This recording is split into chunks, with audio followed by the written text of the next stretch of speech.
주님께서 여러분과 함께 마테오가 전한 거룩한 복음입니다. 그때 예수님께서 제자들에게 이런 비유를 들어 말씀하셨다. 하늘나라는 자기 포도밭에서 일할 일꾼들을 사려고 이른 아침에 집을 나선 밭임자와 같다. 그는 일꾼들과 하루 한 데나리온으로 합의하고 그들을 자기 포도밭으로 보냈다. 그가 또 9시쯤에 나가보니 다른 이들이 하는 일 없이 장터에 서 있었다. 그래서 그들에게 당신들도 포도밭으로 가시오. 정당한 삭슬 주겠소 하고 말하자 그들이 갔다. 그는 다시 12시와 오후 3시쯤에도 나가서 그와 같이 하였다. 그리고 오후 5시쯤에도 나가보니 또 다른 이들이 서 있었다. 그래서 그들에게 당신들은 왜 온종일 하는 일 없이 여기 서 있소 하고 물으니 그들이 아무도 우리를 사지 않았기 때문입니다 하고 대답하였다. 그러자 그는 당신들도 포도밭으로 가시오 하고 말하였다. 저녁 때가 되자 포도밭 주인은 자기 관리인에게 말하였다. 일꾼들을 불러 맨 나중에 온 이들부터 시작하여 맨 먼저 온 이들에게까지 품삯을 내주시오. 그리하여 오후 5시쯤부터 일한 이들이 와서 한 데나리온씩 받았다. 그래서 맨 먼저 온 이들은 차례가 되자 자기들은 더 받으려니 생각하였는데 그들도 한 데나리온씩만 받았다. 그것을 받아들고 그들은 밭임자에게 투덜거리면서 맨 나중에 온 저자들은 1시간만 일했는데도 떼약볕 아래에서 온종일 고생한 우리와 똑같이 대우하시는군요 하고 말하였다. 그러자 그는 그들 가운데 한 사람에게 말하였다. 친구여, 내가 당신에게 불의를 저지른 것이 아니요 당신은 나와 한 데나리온으로 합의하지 않았소. 당신 품삯이나 받아서 돌아가시오. 나는 맨 나중에 온 이 사람에게도 당신에게서처럼 품삯을 주고 싶소. 내 것을 가지고 내가 하고 싶은 대로 할 수 없다는 말이요. 아니면 내가 후하다고 해서 시기하는 것이요. 이처럼 꼴찌가 첫째 되고 첫째가 꼴찌 될 것이다.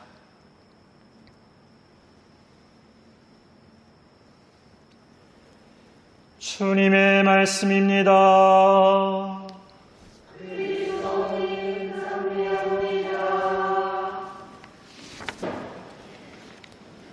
천미 예수님, 저희가 본당 성모 신천 맞이기 청소한 지가 한 열흘 딱 됐습니다. 근데 최근에 비가 한 사나흘 이렇게 쫙 내리니까 엄청난 자연의 그 힘이 발휘가 된 것 같습니다. 여기 들어오시다 보면 우리 형제님이 예초기로 이렇게 그 인도 턱까지 그냥 깨끗하게 다 이렇게 잘 깨끗하게 이렇게 잘랐거든요. 근데 딱 열흘 이렇게 비 오고 하니까 그 자른 데 위로 벌써 이렇게 꽃대가 올라와가지고 꽃이 탁 폈어요. 우리 양춘선 말하자면 지난주 주일날 와가지고 아이고 여기 뭐 심어놨신디 이렇게 하지 않았습니까? 벌써 다 올라와 버렸습니다. 그래서 그거 보면서 와 진짜 대단하다 이런 생각이 들면서 요즘 더 이렇게 비 오고 하니까 저 뒤에 그 심어놓은 나무도 죽을까 했는데 또 생명력이 다 살아나는 거 보면서 야 정말 이 자연의 이 섭리와 힘은 이루 형연할 수 없을 만큼 대단하다는 생각을 이렇게 해보게 됩니다. 그래서 어떻게 보면은 하느님이 우리에게 이렇게 딱 펼쳐 보여주시는 것은 늘 우리의 생각보다 훨씬 넘어서 있는데 늘 우리는 뭔가 우리가 이렇게 본 것, 우리가 경험한 것, 우리가 생각한 것, 우리가 어디서 느껴본 것에서 그냥 기준되어서 그냥 그런 게 이루어졌으면 하는 우리의 바람을 마치 영원한 바람처럼 하느님께 바라고 있는 것은 아닐까? 그래서 하느님은 우리에게 이루고자 하는 더 영원한 것을 우리에게 이루기 위해서 때로는 우리에게 어떤 어려움을 허락하시고 어떤 위기를 허락하시고 어떤 불편한 어떤 마음의 것들을 이렇게 느끼면서도 그것을 이렇게 넘어서도록 하는 어떤 새로운 길을 주시는 게 아닐까 생각해 보게 됩니다. 그래서 오늘 복음을 보면 이렇게 주인이 이제 일꾼들을 이렇게 불러서 아침에 온 이들부터 저녁에 온 이들까지 이렇게 똑같은 품삯을 주지 않습니까? 뭐 한 데나리온으로 합의했으니까 한 품삯씩 주는 것은 불만이 아닌데 저는 이 불만의 포인트가 어디 있었냐면 이왕 줄 거면 먼저 온 사람을 먼저 주지 꼭 나중에 온 사람을 주니까 나중에 온 사람 받는 거 보니까 나는 한참 전에 왔는데 나는 아침부터 왔는데 이 생각이 퍽 올라오는 거죠. 그거 안 가고 그냥 먼저 받고 확 가버렸으면 그런 불만도 안 들었을 건데 누구 잘못입니까? 주인 잘못. 이렇게 생각할 것 같죠. 근데 더 생각해 보면 제가 여러분들에게 뭔가 이렇게 애정과 뭔가 이렇게 베풉니다. 나한테 베푼 것만 보면 별로 이렇게 감사만 할 건데 누구한테 베푼 걸 보는 순간 나보다 좀 더 준 것 같은데 심지어 나보다 좀 더 뭔가 이렇게 해준 것 같은데 이 생각이 들기 시작하면 내가 받은 게 변변치 않은 거. 그런 감정하고도 조금 이렇게 연결된다는 생각이 들면서 우리가 이런 유혹을 받는다라는 것, 이런 마음에 어떤 불편함이 올라온다는 것을 잘 바라볼 필요가 있다. 이 마음에 어떻게 보면 내가 앞으로 삶에서 끊임없이 겪게 되는 그 유혹이라는 손길의 어떤 그 매서움을 잘 살필 수 있는 또 기회가 되지 않을까? 우리가 또 위기는 기회라고 말하지 않습니까? 그러니까 나는 뭐 그런 거 신경 안 써 이렇게 말하지만 사실 그런 사람일수록 참 그런 걸 신경 쓰는 사람들이 있습니다. 난 괜찮아 하는 사람일수록 그게 안 괜찮은 거예요. 안 괜찮으니까 꺼내놓지 못하고 그냥 꼭 눌러놓는 거죠. 그런 사람이 있습니다. 그런데 우리가 그럴 게 아니라 우리가 우리 안에 드는 어떤 인간적인 생각들, 어떤 비좁은 생각들, 그냥 어떤 우리만의 생각들을 좀 마주할 필요가 있겠다. 어떻게 보면 오늘 이 복음의 이 비유의 이야기는 우리에게 그런 마음을 정말 직시해보자. 그런 마음 나 없어, 난 괜찮아 할 게 아니라 뭐 정도는 다를 수 있지만 우리의 어떤 그런 약함이 얼마나 쉽게 무너질 수밖에 없는 것인지를 생각해보자.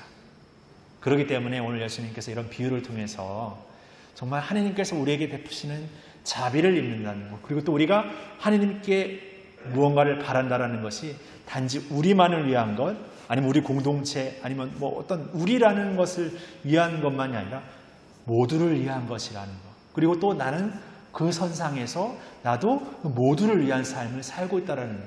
더 내가 주어진 환경과 조건보다 훨씬 더 큰 것을 우리에게 주시고 바라시고 이끄시고 계시다는 것을 우리가 다시금 새겨봤으면 좋겠습니다.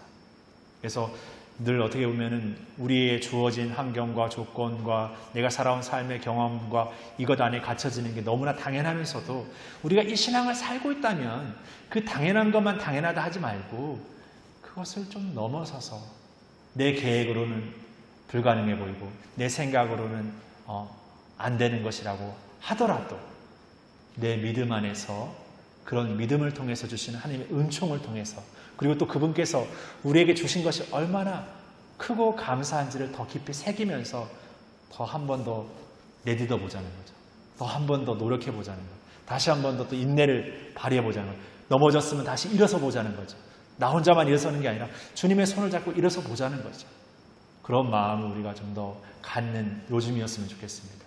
그런 마음으로 우리가 조금 더 이렇게 어떻게 보면 어려운 시기를 이렇게 좀 더 이렇게 힘을 비축해 나가면 이 어려운 시기가 어떻게 보면 나중에 참 그때야말로 내가 뭔가 이렇게 제약되고 뭔가 한계 지어지고 뭔가 안 되는 그런 상황이었지만 더 나를 이렇게 바로잡는 나를 뭔가 이렇게 잘 이렇게 다듬는 그런 바탕이 됐던 시기가 아니었을까 또 생각할 수 있을 것 같습니다. 그래서 우리의 지금의 어려운 시기를 우리의 신앙의 은총과 힘으로 또 우리가 잘 이겨나갔으면 좋겠습니다.